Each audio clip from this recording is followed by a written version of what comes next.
Bismillahirrahmanirrahim. Assalamualaikum warahmatullahi wabarakatuh. Untuk kali ini Ibu akan membahas tentang lipatan dan gejala perlipatan atau fold and folding. Gejala perlipatan terjadi karena adanya gaya tektonik yang menekan secara horizontal pada suatu lapisan batuan. Bagian-bagian yang membentuk struktur lipatan ada 3. Yang pertama syncline, yaitu yang berbentuk cekung ke atas. B. Anticline, yaitu yang berbentuk cembung ke atas. C. Sayap atau limb, yaitu bagian yang miring dimulai dari anticline sampai syncline. Nah, ini bagian-bagian lipatan. Anticline, syncline, anticline. Bentuk-bentuk lipatan antara lain lipatan tegak, lipatan condong, dan lipatan rebah. Kita lihat perbedaannya, gambarnya di sini. Anticline, syncline, anticline tegak, condong, miring, rebah hampir jatuh. Ya, selanjutnya rekahan atau kekar, join.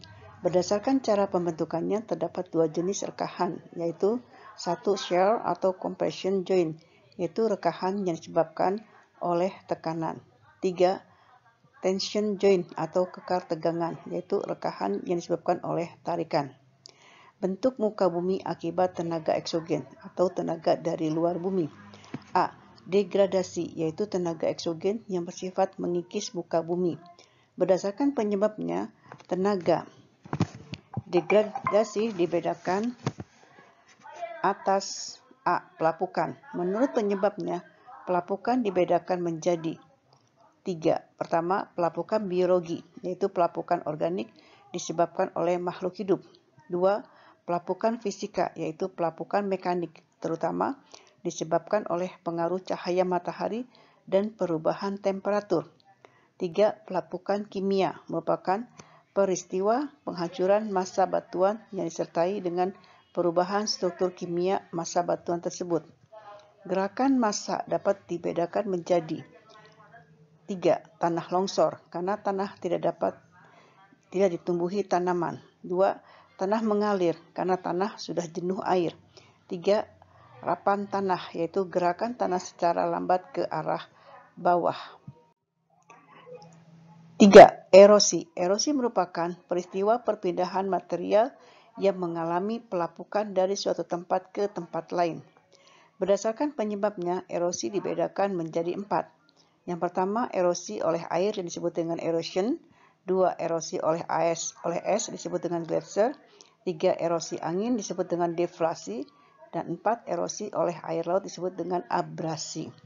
Bagian B. Agradasi. Agradasi terdiri dari A. Sedimentasi.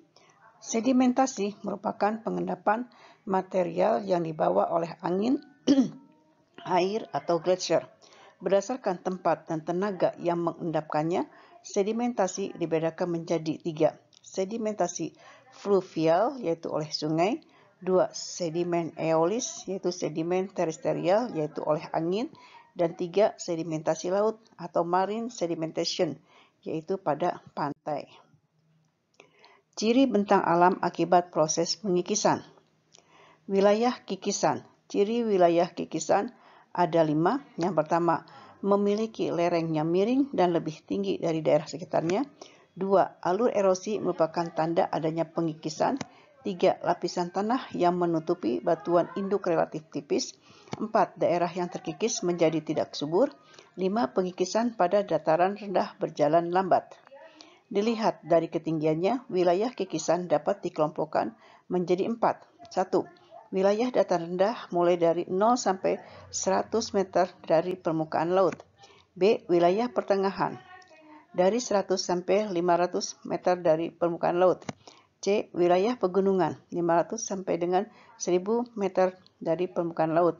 Dan D. Wilayah pegunungan tinggi lebih dari 1000 meter dari permukaan laut. Kemudian kita bahas adanya wilayah endapan. Apa itu wilayah endapan? Dengan ciri-ciri wilayah endapan, di sini ada 5. Yang pertama, terbentuknya daerah cekungan dan dataran di sekitar daerah yang lebih tinggi. 2. Memiliki kedalaman tanah yang relatif tebal dan dalam. 3. Biasanya wilayah endapan adalah daerah yang subur. 4. Adanya stratifikasi lapisan tanah. 5. Kadang ditemukan fosil makhluk hidup. Bentukan hasil pengendapan antara lain ada 7. Yang pertama, delta merupakan hasil pengendapan sungai. 2. Tanggul sungai yang terdapat di tepi sungai. 3. Tanggul pantai. 4. Beting, yaitu endapan di tengah sungai. 5. Gosong, yaitu sama seperti beting, namun kadang gosong tidak tampak. 7. Meander, yaitu belokan sungai sampai 180 derajat. Dan 8. Sungai mati atau oxbow lake. Degradasi lahan dan tampaknya terhadap kehidupan. Degradasi lahan terjadi karena adanya A.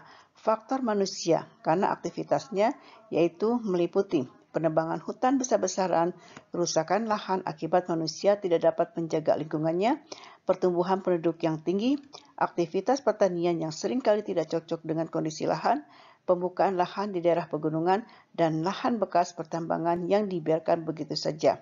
B. Faktor alam, yaitu bencana alam, iklim, jenis tanah, dan kemiringan lereng. Dan yang terakhir yaitu dampak degradasi lahan. Ada beberapa di antaranya, yaitu 1. Terjadi perubahan kondisi iklim. 2. Hilang atau punahnya spesies yang ada di dalam hutan. 3. Hilangnya berbagai jenis spesies makhluk hidup. 4. Banjir atau kekeringan. 5. Berkembangnya masalah kemiskinan. 6. Terjadinya erosi yang sangat intensif pada lahan. 7. Hilangnya keuntungan yang seharusnya bisa didapat dari hutan. Demikianlah materi kita hari ini. Mudah-mudahan kalian cukup mengerti dan memahami dari apa yang telah Ibu bahas di sini. Ya, mudah-mudahan ada yang boleh bertanya, silahkan. Bila tidak ada bertanya, Ibu cukupkan sekian dan mohon maaf bila ada kesalahan. Terima kasih. Wassalamualaikum warahmatullahi wabarakatuh.